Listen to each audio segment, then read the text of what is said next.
As you know, today we're witnessing the extinction of, or at least the endangerment of many species, animal, bird, fish, insect, and so on. But we are also witnessing, if not the extinction, at least the endangerment of a species of intellectual, that is, the polymath. So what is a polymath? According to the traditional definition, which is the one that I chose to follow in my book, a polymath is a many-sided intellectual. So most intellectuals master one discipline, one single discipline. Polymaths master many, or at least several. In the 17th century, one could really say many, but now when the volume of knowledge to be mastered is so much greater, I think we have to change to lower the bar. And if a living intellectual has mastered 3 disciplines, now I think he or she would qualify. Of course, there are other forms of many-sidedness besides the intellectual one. Think of an individual who has mastered tennis, runs his own business, plays in a jazz group, and is active in politics. Definitely many-sided. Some people today, at least in English, would describe such an individual as a polymath. But I prefer the more precise academic definition. If I tried to write the book about every kind of many-sided person, I would never have finished. And in this book, I tried to paint a collective portrait of this group of polymaths, describing why they wanted to follow this kind of career, and still more important, how it was possible for them to do so. That is, I discuss both the psychology and the sociology of polymaths. I mean, just to imagine becoming a polymath, you have to have an overdose of curiosity. But although that's necessary, it's very far from sufficient. It's necessary, I'm afraid, to be a workaholic. Many polymaths are recorded to have slept for only 4 hours a night. A good memory is another requisite. So is the power of concentration, which allows some of the polymaths are recorded as able to assimilate new information at an astounding speed. And people watch them with a book in the library and they would whiz through it. And polymaths, this is more controversial. I argue that polymaths also need a stronger than average imagination, because that allows them to see analogies between the problems and the solutions in different disciplines. I'm thinking just for the moment about what I could call a local polymath, because Thomas Young was prominent in many disciplines in the early 19th century, was a fellow of my college, Emmanuel. And he was very interested in waves, and he was interested in hydraulics. But then he saw the analogies between the transmission of sound in waves and even the transmission of light by the same means. Now, some of their families and friends view their polymaths as rather odd people, absent-minded, as if they were just dreaming. Of course, the polymaths may be absent from everyday affairs, but they are extremely present and thinking hard about their studies, their problems. The British 19th century polymath, Mary Somerville, like so many intellectual women, did not have a room of her own. So she did her studying and her writing in the drawing room of her house. And she would be, and people have described how Mary became so absorbed in her research that she didn't hear conversations going on in the same room. Or people would even play the piano. She couldn't hear. She was just thinking about a mathematical problem or one in physics. In short, there's a distinctive psychology of the polymath, but there's also a sociology, because like other people, polymaths need to earn a living. That is, they have somehow to find a social niche for themselves. Sometimes more niche are available, at other periods, fewer. One reason there are so few female polymaths until the 19th century, or some people would say even the 20th, it's because of the lack of niche for them. Not many places in which they could study, not even fewer places in which they could carry out their research. But of course, another reason for the lack of female polymaths was the traditional male expectation that they should stay at home, look after the household. It's not a coincidence that 17th century female polymaths included one queen, Christina of Sweden, one duchess, Margaret Cavendish, Duchess of Newcastle, and a marquise, Emily de Châtelet, because all three were surrounded by servants. So they had the freedom that many more men had to concentrate on intellectual activity. Male polymaths had many more opportunities. Some became librarians, I believe, mainly because that gave them a wonderful opportunity to read all the books in the library. Think of Gottfried Wilhelm Leibniz, now remembered as a philosopher, which doesn't do him justice because his interests included mathematics, law, language, history, mining, China, and so on. Well, he was librarian in the small Duchy of Wolfenbüttel. Library still exists. And there he moved easily from classifying the books to classifying the different domains of human knowledge. Many other polymaths taught in universities. The only problem was that as their interests changed or widened, they needed to move from one academic department to another. This was not difficult in the 17th century. It was indeed quite normal.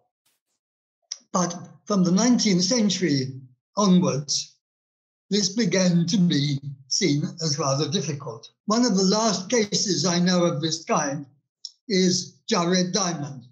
Diamond began his career in the United States as a physiologist. Later, he acquired interests in linguistics, anthropology, geography. Now he's best known as a comparative historian. But one intriguing fact about Diamond is that he spent his whole intellectual career at one university, that is the University of California in Los Angeles. The university administration must have been unusually sympathetic. All he had to do when he changed his interests was to move along the campus and he would enter a new office and put on the door, not professor of physiology, but professor of geography or whatever it was he was currently interested in. So I asked myself, why is Professor Diamond one of the last examples of his kind? And this is a question that can be answered in a single word: specialization. This trend, otherwise known as the division of intellectual labor, has been accelerating, like the division of labor in general, from the end of the 18th century until now. So it began in medicine. It really hit the universities in the 19th century. They began to be divided into more and more faculties or departments. And this meant that the students were going to receive a specialized training rather than the general education that was normal in universities from the Middle Ages to the 18th century. But now there's the paradox, because in an age of increasing specialization, polymaths are more and more necessary since they can see the big picture. But at the same time as being more necessary, it's more difficult to find them. And the reason, or one major reason for this, is they are losing their social niche. They swim against the stream. Today, a polymath can't even become a librarian because librarianship has now become a speciality. You need special qualifications in librarianship to be allowed to exercise that profession. And that's, of course, just one example of what has happened in 2 centuries of professionalization. So for these reasons, one might have predicted that polymaths would have become extinct about 100 years ago. Nevertheless, in a manner that sometimes seems to me to be almost miraculous, they have survived in decreasing numbers, it's true, until this day. Among living examples, I'm thinking, along with Jared Diamond, of the Brazilian Roberto Mangabeira Unga, who's best known, I believe, for his work in economics and law. But he's written about politics, written about religion, and most recently, it's true in partnership with a specialist, he's written a book about cosmology. So the existence of people like him and Diamond is, I think, a reason for optimism. But then their age is not. Unga is now 74. Diamond is now either 83 or 84. I forget which month he was born in. I'd love to offer you examples of younger polymaths, but I have a very real difficulty in locating them. I've said this in lectures and people come up to me afterwards and they make suggestions, but I have to say that I've never found one of these suggestions to be really convincing. Sorry about that. What is to be done? Is it possible to fight against ever-increasing specialization? You might ask whether it's necessary. After all, I willingly admit all of us, we owe a lot to specialists. The new vaccines, for example, would never have been developed like this if it had not been for specialists in epidemiology, in pharmacology. So I'm not arguing against specialization in itself. I'm arguing against hyper-specialization and its encouragement by most forms of higher education. In my view, it's a kind of intellectual myopia. But there are 3 possible remedies for this disease, which I'd like to discuss briefly one by one. The first and simplest remedy is the foundation of institutes of advanced study.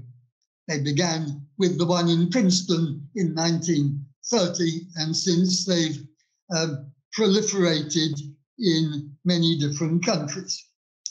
They offer scholars in many, if not all disciplines, the chance to spend a year free from teaching in order to study, to think, and to write. And normally there are present in one of these institutes a whole variety of intellectuals from different disciplines. And that's part of the plan, so that they meet one another and they talk, if not in official working hours, at least over lunch or dinner or over cups of coffee or just meeting one another in the corridor. So take the case of the invention of general systems theory. It took shape in 1954 at the Center for Advanced Studies in Palo Alto in California, because that was where a biologist, that is Bertalanffy, and a mathematician, that was Rappaport, and finally an economist, that was Kenneth Balding. They met one another for the first time, and they discovered that they had problems in common. Out of that, a whole year of meetings, debates, emerged this new subject. Okay, second remedy is for scholars to join interdisciplinary teams that will focus on a particular problem for a particular length of time. So each scholar will look at the same problem, but they will look at that problem from a different angle.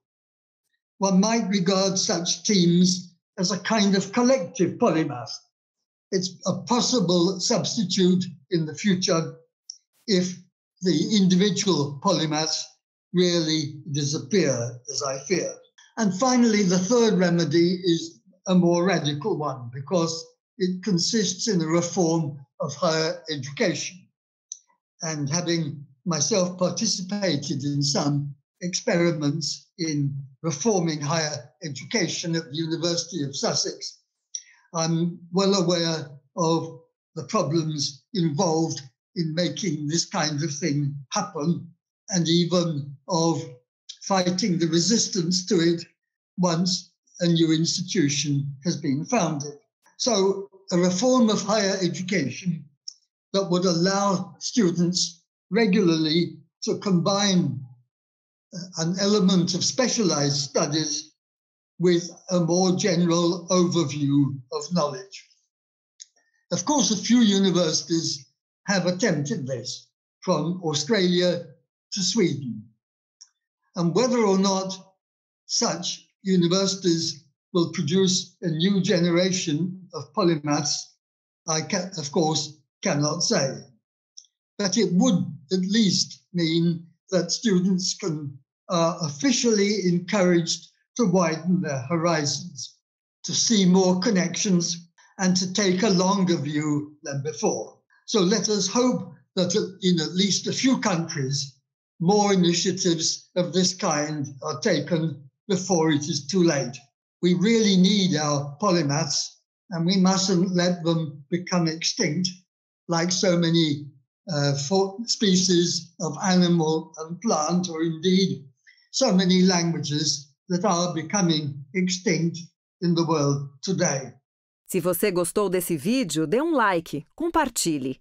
Aproveite para assinar o canal e ative as notificações.